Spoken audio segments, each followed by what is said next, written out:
مصری تہذیب کو دنیا کی سب سے پرانی تہذیبوں میں شمار کیا جاتا ہے۔ آج سے کئی صدیوں پہلے یہاں کچھ بھی نہیں تھا۔ دور دور تک گرم اور خشک صحرا تھا۔ کسی جاندار کا کوئی نام و نشان نظر نہ آتا تھا۔ لیکن تاریخ میں ایک ایسا دور بھی آیا جب مصر میں ہر طرف زندگی کے رنگ بکھرے ہوئے تھے۔ چاروں طرف ہریالی تھی اور پانی بہت وافر مقدار میں تھا۔ آج کی ویڈیو اسی مصر کی لائف لائن کہلائے جانے والے دریائے نیل کے بارے میں ہے۔ یہ دریا مصر کے لیے لائف لائن کی حیثیت کیوں رکھتا ہے؟ کتنا لمبا ہے؟ پہلا کیلنڈر کیسے وجود میں آیا؟ یہ دریا نکلتا کہاں سے ہے؟ کن ممالک سے گزرتا ہے؟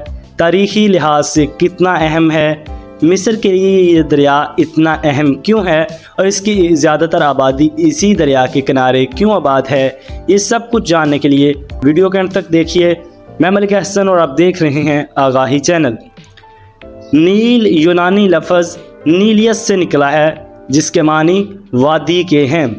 یہ دنیا کا سب سے لمبا دریا جس کی لمبائی 6695 کلومیٹر ہے۔ یہ براعظم افریقہ میں بہتا ہے اور کل 11 ممالک سے گزرتا ہوا بحیرہ روم میں گر جاتا ہے۔ دریائے نیل دراصل 3 دریاؤں کے ملاپ سے بنتا ہے۔ ان میں سے ایک کو وائٹ نیل کہا جاتا ہے، دوسرے کو بلو نیل کہا جاتا ہے، جبکہ تیسرے دریا کو پانی کا لیول کم ہونے کی باعث اہمیت ہی نہیں دی جاتی۔ وائٹ نیل مشرقی افریقہ کے ایک ملک روانڈا سے نکلتا ہے، جبکہ بلو نیل ایتھوپیا کی جھیل ٹانکا سے نکلتا ہے۔ سوڈان کے شہر خرطوم میں ان دونوں دریاؤں کے ملنے سے ایک دریا بن جاتا ہے جسے ہم دریائے نیل کے نام سے جانتے ہیں۔ دریائے نیل 11 ممالک سے گزرتا ہے۔ ان میں تنزانیہ، برونڈی، روانڈا، کینیا، جمہوری Congo, Uganda, Ethiopia, Eritrea, Sudan اور مصر شامل ہیں۔ اس کے بعد یہ دریا بحیرہ روم میں گر جاتا ہے۔ یہ دنیا کی ان چند دریا میں سے ایک ہے جو جنوب سے شمال کی سمت میں بہتے ہیں۔ 1971 میں مصر میں اس دریا پر ایک ڈیم تعمیر کیا گیا جس کا نام اسوان ہائی ڈیم رکھا گیا۔ اس کا شمار دنیا کے سب سے بڑے ڈیمز میں ہوتا ہے۔ اس ڈیم سے آب پاشی کے لیے نہریں نکالی گئیں اور اس سے بجلی بھی پیدا کی جاتی ہے۔ اس کی وجہ سے ایک جھیل بنائی گئی جسے ناصر جھیل کہا جاتا ہے۔ جھیل ناصر انسان کی بنائی ہوئی سب سے بڑی جھیل ہے۔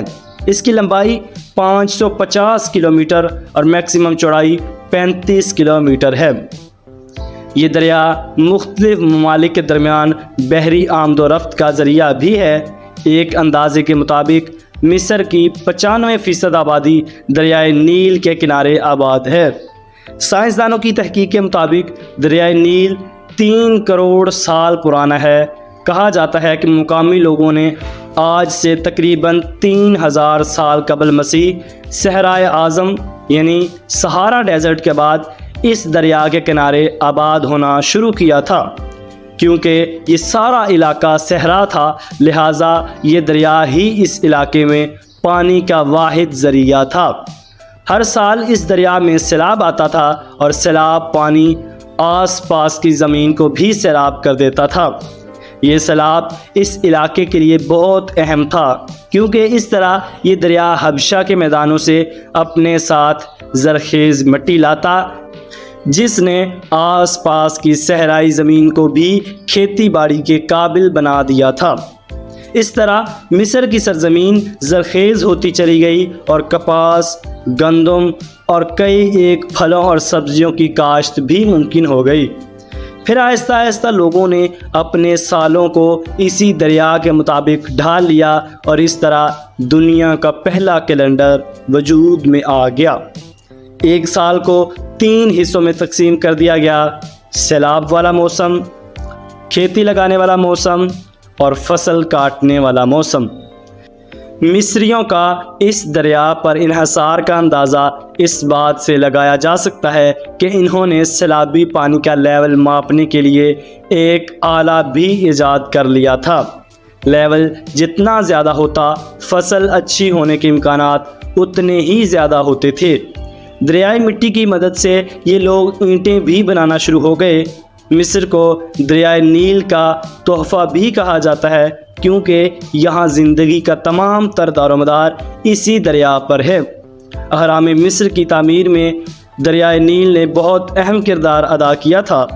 قدیم مصری لوگ اس دریا کو بہت پر اسرار سمجھتے تھے۔ ہر سال گرمیوں میں اس دریا میں سیلاب آ جاتا تھا اور مصری لوگ اس بات کو لے کر کافی خوف زدہ تھے کہ آخر ہر سال اپنے مخصوص وقت پر اسی دریا میں اتنا زیادہ پانی کہاں سے آ جاتا ہے۔ یہ دریا کہاں سے نکلتا ہے، یہ کچھ ہی صدیوں پہلے شمالی افریقہ میں دریافت کیا گیا تھا۔ یہی وجہ ہے کہ دریائے نیل سے بے شمار روایات نے جنم لیا۔ انسانی تاریخ میں ایسی بے شمار مثالیں موجود ہیں جب انسانوں نے توہم پرستی کا شکار ہو کر معبود برحق کی بجائے دوسری طاقتوں کو اپنا خدا بنا لیا۔ دریائے نیل کے کنارے بسنے والے لوگ بھی اس دریا کے فوائد دیکھ کر ایسے حیرت زدہ ہوئے کہ اس دریا کو ہی خدا ماننے لگے اور اس کی پوجا شروع کر دی۔ انہوں نے اس دریا کے علاوہ بھی کئی ایک خدا بنا رکھے تھے۔ جب 640 صدی عیسوی میں حضرت عمر بن العاص مصر فتح کیا تو یہاں کے مقامی باشندوں نے انہیں بتایا کہ ہر سال اس دریا میں ایک نوجوان لڑکی کو ڈالا جاتا ہے اور اگر ایسا نہ کیا جائے تو دریا خشک ہو جاتا ہے اور پورے علاقے میں قحط سالی شروع ہو جاتی ہے۔ کیونکہ یہ دریا ہی اس صحرا میں زندگی کا واحد ذریعہ تھا، لہٰذا ایسی صورتحال میں خلیفہ وقت حضرت عمر فاروق کو خط لکھا گیا۔ حضرت عمر نے جوابی خط میں لکھا کہ ہمارا دین ایسی جاہلانہ رسومات کی اجازت نہیں دیتا۔ دریائے نیل کو جنت کے 4 دریاؤں میں سے ایک دریا بھی مانا جاتا ہے۔ دریائے نیل ان چند دریاؤں میں سے ایک ہے جس کا ذکر قرآن مجید میں بھی آیا ہے۔ اس صورت میں جہاں حضرت موسیٰ اور فرعون کے واقعات کا تذکرہ ہوا وہیں دریائے نیل کا ذکر بھی آیا ہے۔ جہاں پوری دنیا ہی کلائمیٹ چینج کا شکار ہے وہیں بدلتے موسموں نے دریائے نیل کو بھی اپنے اثر میں لے لیا اور اب دریائے نیل مسلسل اتار چڑھاؤ کا شکار رہتا ہے۔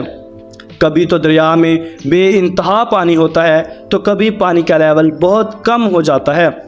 2016 میں دریائے نیل میں اتنا شدید سیلاب آیا جس سے کروڑوں کا نقصان ہوا اور 26 افراد جان سے چلے گئے۔ ایتھوپیا نے 2011 میں اپنے شمالی پہاڑی علاقوں میں ڈیم کی تعمیر شروع کی تھی۔ آج بھی اس پر کام جاری ہے اور اگر اس ڈیم کی تعمیر مکمل ہو جائے تو یہ افریقہ کا پانی کا بجلی بنانے سے سب سے بڑا مرکز بن جائے گا۔ لیکن مصر نے اس ڈیم کی مخالفت کی ہے کیونکہ اس سے جو پانی مصر تک پہنچتا ہے اس میں کافی کمی واقع ہو جائے گی۔ چونکہ مصر کا تمام تر دار و مدار نیل کے پانی پر ہے، لہٰذا مصر کے لیے یہ ڈیم ایک خطرے کی گھنٹی ہے۔